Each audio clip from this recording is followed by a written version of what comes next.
everything was online. Nice to have you here on site. He's talking about dynamic global sensitivity for differentiality private contextual bandit. The floor is yours. Thank you for the nice introduction. Wait, didn't announce the. Oh, okay. Yeah, there it is. Hello, everyone. Welcome to the talk. My name is Huazheng Wang. Currently with Oregon State University. First week as an assistant professor. And this work was done while I was with University of Virginia, jointly with David Zhao and Hongning Wang. The paper titled "Dynamic Global Sensitivity for Differentially Private Contextual Bandits."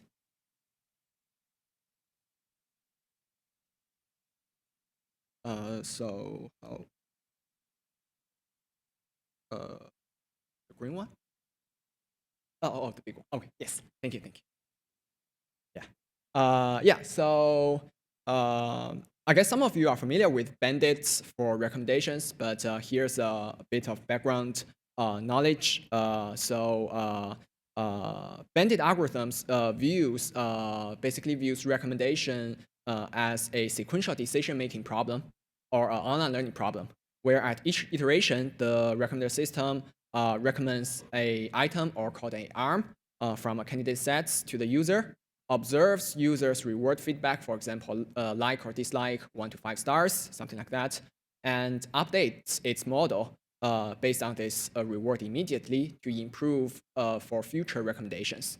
It sequentially considers this sequential decision-making requires the Bandit algorithm to balance exploitation and exploration that actively gather users, explore users' underlying interest.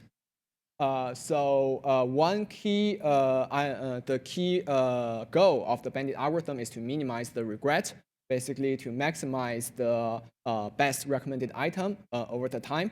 And in this paper, we consider a widely adopted bandit model called linear bandits, which assumes the reward of an item is just a simple linear dot product between the item's feature x and an unknown user parameter theta star. So Bandit algorithms has been widely used to perform efficient exploration and to gather users' interest. However, efficient exploration is not enough. We also would like privacy concerns. Two previous talks in this session are about federated learning on privacy, and it has been widely recognized as a concern in our community. So in this paper, the privacy definition we consider is the privacy of users' reward, because that's the only feedback we assumed a Bandit algorithm gathered from the user side.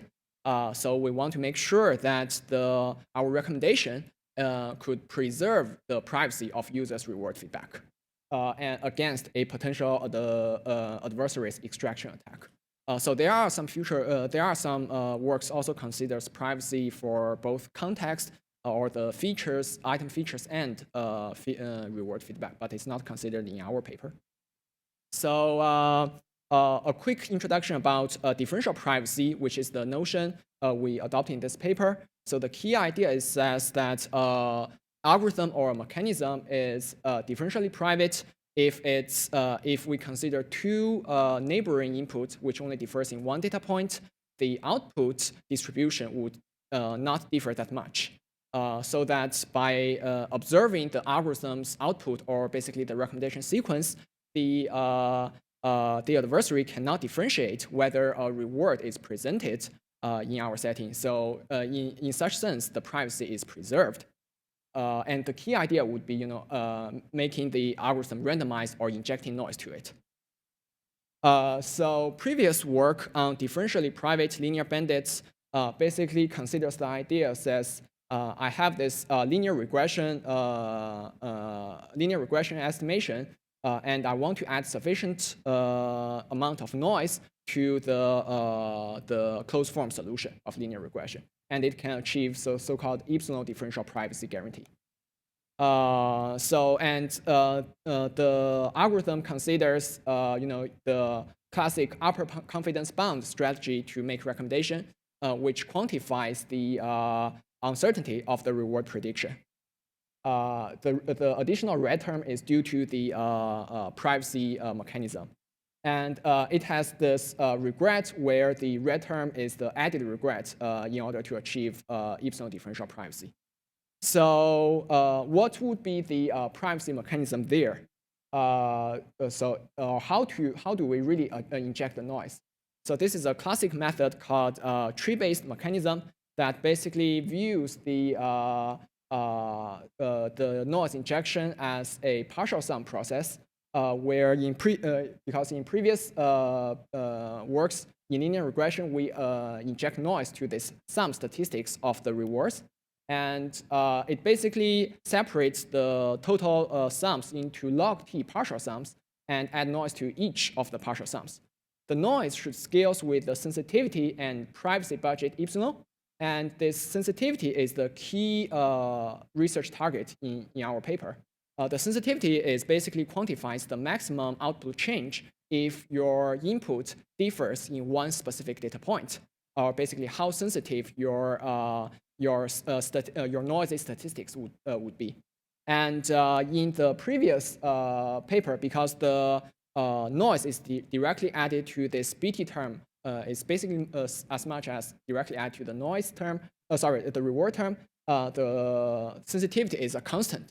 So which means the noise is always a fixed scale. However, what we want to achieve in our paper is considering can we inject less noise, basically in order to preserve more utility.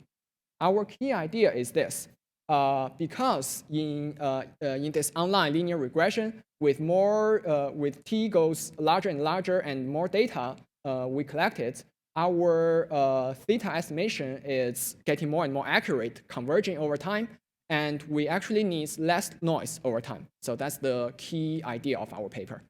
And our key contribution is to really calibrate the noise scale according to the convergence of the model parameter estimation theta hat. So by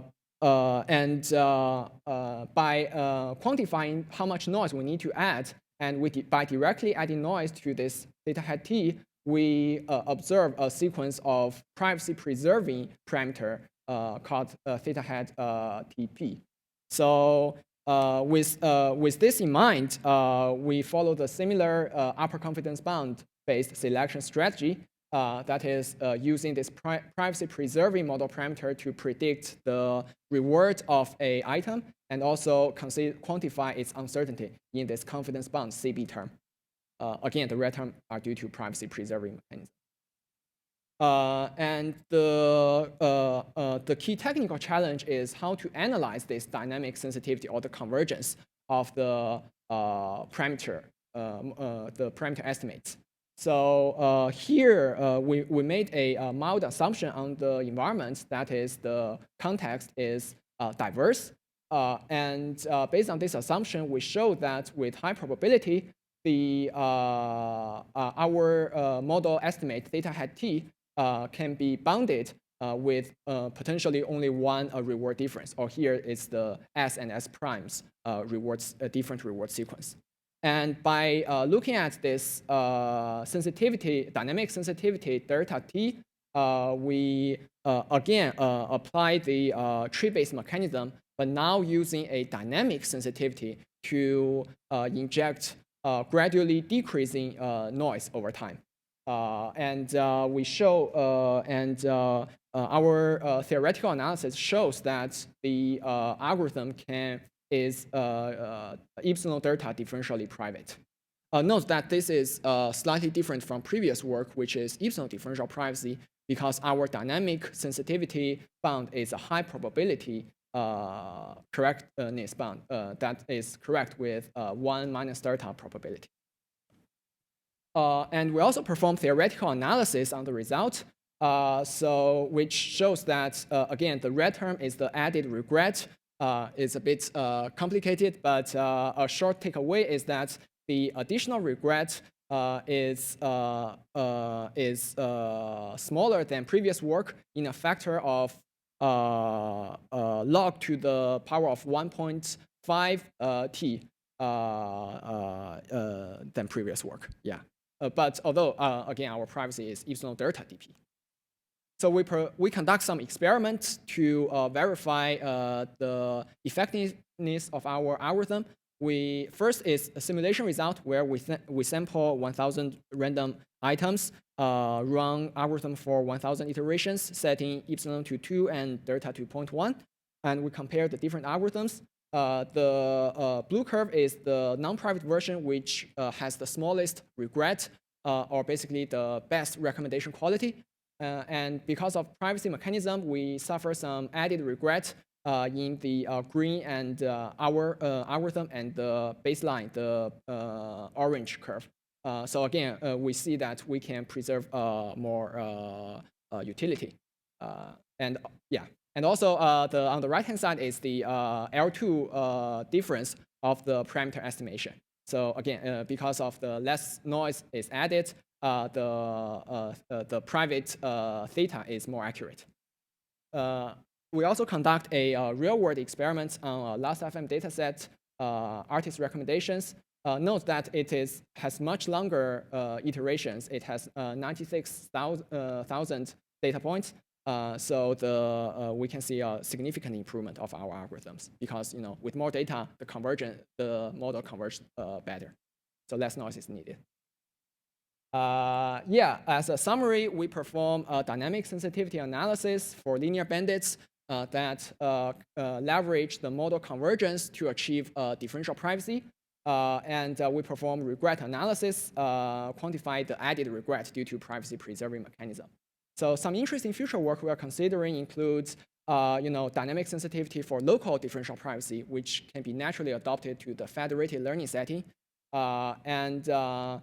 There are other free privacy coming from the randomness in the algorithm, such as Thompson sampling, and the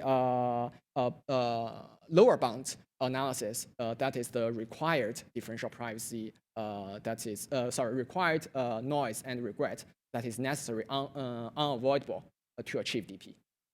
So here's the references. Thank you, and welcome if you have any questions. Thanks.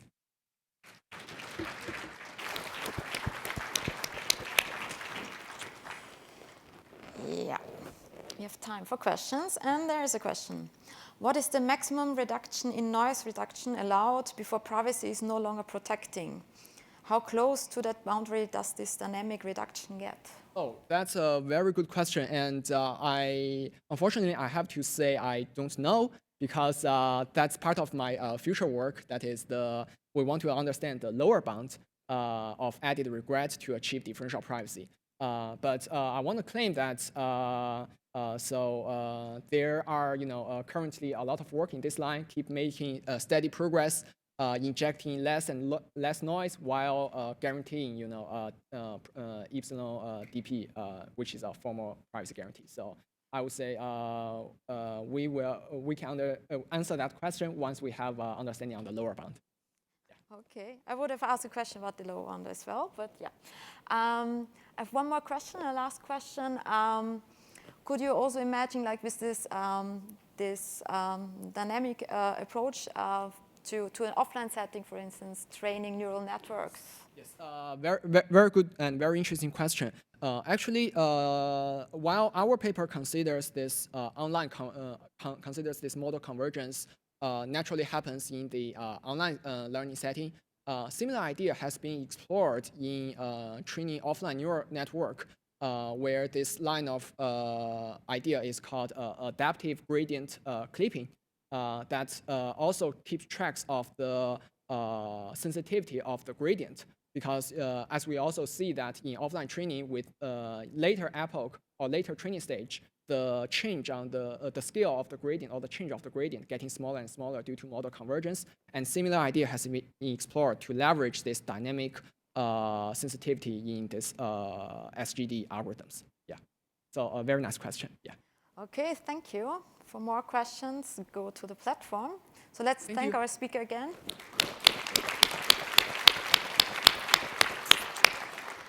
So already coming to